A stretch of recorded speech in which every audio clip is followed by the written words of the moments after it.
প্রধানমন্ত্রী তারেক রহমান আজ কিশোরগঞ্জ সফরে যাচ্ছেন। দায়িত্ব নেয়ার পর কিশোরগঞ্জে এটি তার প্রথম সফর। জাতীয় মৎস্য পক্ষ 2026-এর উদ্বোধন ও ফ্যামিলি কার্ড বিতরণ সহ বেশ কিছু কর্মসূচিতে অংশ নেবেন তিনি। সকালে সড়ক পথে কিশোরগঞ্জের উদ্দেশ্যে রওনা হবেন প্রধানমন্ত্রী। সেখানে পাকুন্দিয়ার মির্জাপুর চেয়ারম্যান বাড়ি ঘাট এলাকায় ব্রহ্মপুত্র নদে মাছের পোনা অবমুক্ত করবেন। এরপর কটিয়াদি উপজেলার আচমিতা ইউনিয়নের জর্জ ইনস্টিটিউট স্টেডিয়ামে জাতীয় মৎস্য পক্ষের উদ্বোধন করবেন।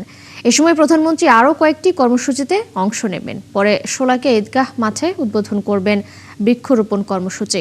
বিকেলে পুরনো কিশোরগঞ্জ স্টেডিয়ামে ফ্যামিলি কার্ড বিতরণ এবং বিভিন্ন ধর্মীয় উপাসনালয়ে কর্মরতদের সম্মানী দেওয়ার কার্যক্রমের উদ্বোধন করবেন প্রধানমন্ত্রী।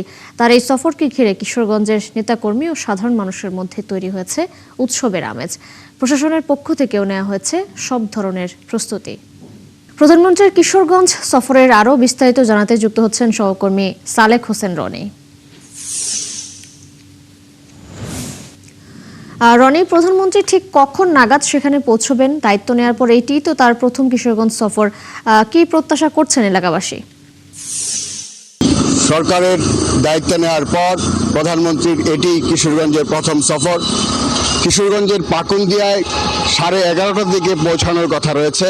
সেখানে জাতীয় মৎস্য সপ্তাহ উপলক্ষে মৎস্য পোনা অবমুক্ত করবেন এবং তারপরেই 12:30টার দিকে চলে যাবেন কটিয়াদি সরকারি যে হ্যাচারি রয়েছে সেই হ্যাচারিতে তিনি সেরা 14 জন উদ্যোক্তাদের মাঝে পুরস্কার দিবেন এবং ঐতিহাসিক শোলাকিয়া মাঠে তিনি বৃক্ষরোপণের কর্মসূচিতে যোগ দিবেন এবং তারপরেই বিকেল 4টায় এই কিশোরগঞ্জের পুরাতন স্টেডিয়ামে ফ্যামিলি কার্ড এবং ইমাম মুয়াজ্জিনদের মাঝে যে সম্মানী ভাতা দেওয়ার কথা সেটার উদ্বোধন কিন্তু এই কিশোরগঞ্জের স্টেডিয়ামে হবে।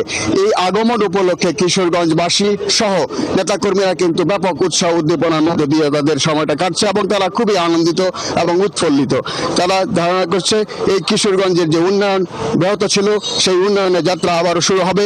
কিশোরগঞ্জের মানুষের আশা আকাঙ্ক্ষার প্রতিফলন ঘটবে এই যাত্রার মধ্য দিয়ে এবং কিশোরগঞ্জবাসী অধীর আগ্রহে প্রধানমন্ত্রীর মুখ থেকে আশার বাণী এবং শোনার জন্য এখানে কিন্তু মানুষজন নেতাকর্মীরা ইতিমধ্যেই উপস্থিত হয়েছে।